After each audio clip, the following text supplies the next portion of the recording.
আসসালামু আলাইকুম। দেশ এবং প্রবাসের কাছে এবং দূরে যেখান থেকে আজকে বিশেষ ব্লগটি দেখছেন, আপনারা জানেন আজ পবিত্র ঈদুল ফিতর উপলক্ষে আমাদের ব্রাহ্মণবাড়িয়া জেলার সরাইল উপজেলার সবচেয়ে বড় ঈদগাহ এবং সবচেয়ে বৃহত্তম ঈদের জামাত যে ঈদগাহ ময়দানে হয়, আমরা এখন সেই ঈদগাহ ময়দানে উপস্থিত এবং কিছুক্ষণ পরেই কিন্তু আমরা সেই ঈদের নামাজ পড়ব। সো আমাদের সাথে উপস্থিত আছে, দেখতে পাচ্ছেন সেই ঈদগাহ মাঠে যারা মুসল্লি ইকরাম আছে সবাই কিন্তু উপস্থিত।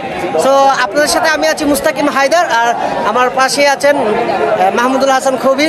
সো আপনাদেরকে আমরা দেখাবো এই ঈদগাহ ময়দানে কিভাবে জামাত আদায় হয়, আর এই ঈদগাহ ময়দানে কত হাজার মানুষ একসাথে জামাত আদায় করতে পারে, সেই ব্লগটি আপনাদের সাথে আজকে আমরা শেয়ার করব। সো দেখতে থাকুন। আপনারা দেখতে পাচ্ছেন এই সেই বটবৃক্ষ, যেটি আসলে শত বছর ধরে এই ঈদগাহ ময়দানে এই বটবৃক্ষটি আছে। আপনারা দেখেন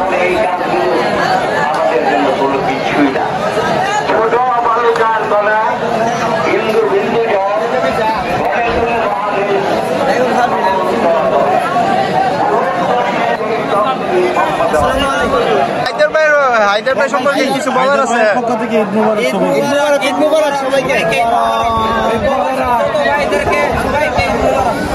আসসালামু আলাইকুম প্রিয় দেশবাসী, আপনারা দেখতেই পাচ্ছেন আজকে পবিত্র ঈদুল ফিতরের ঈদের নামাজ পড়ার জন্য হাজার হাজার লক্ষ লক্ষ মানুষ এখানে জমায়েত হয়েছে ব্রাহ্মণবাড়িয়া জেলার ঐতিহ্যবাহী সরাইল উপজেলার নোয়াগাঁও ইউনিয়নের ইসলামাবাদ ঈদগাহ মাঠে। দেখতেই পাচ্ছেন হাজার হাজার লোক এখানে জমায়েত হয়েছেন ঈদের নামাজ পড়ার জন্য।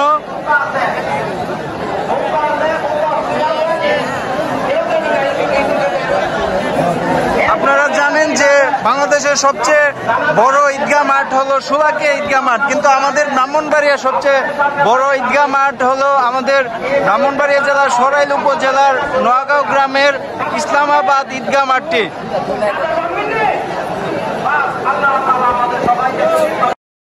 আপনারা দেখতেই পাচ্ছেন যে নোয়াগাঁও ইসলামাবাদ ঈদগাহ মাঠে হাজার হাজার লোকের এখানে সমাবেত হয়েছে। আপনারা জানেন যে ব্রাহ্মণবাড়িয়া জেলার সবচেয়ে বড় ঈদগাহ মাঠ এই নোয়াগাঁও ইউনিয়নে অবস্থিত। আপনারা দেখতেই পাচ্ছেন যে অনেক লোক সমাগম হয়েছে এই পবিত্র ঈদুল ফিতরের নামাজে।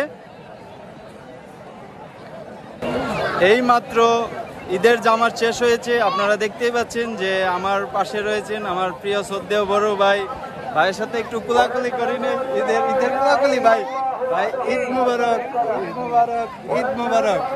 আপনারা দেখতে পাচ্ছেন যে এই মাত্র ঈদের জামাত শেষ হয়েছে।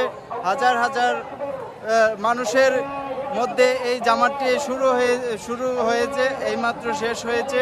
আপনারা দেখতে পাচ্ছেন যে অনেক লোকজন এই মাঠে জমায়েত হয়েছিল নামাজ পড়ার জন্য।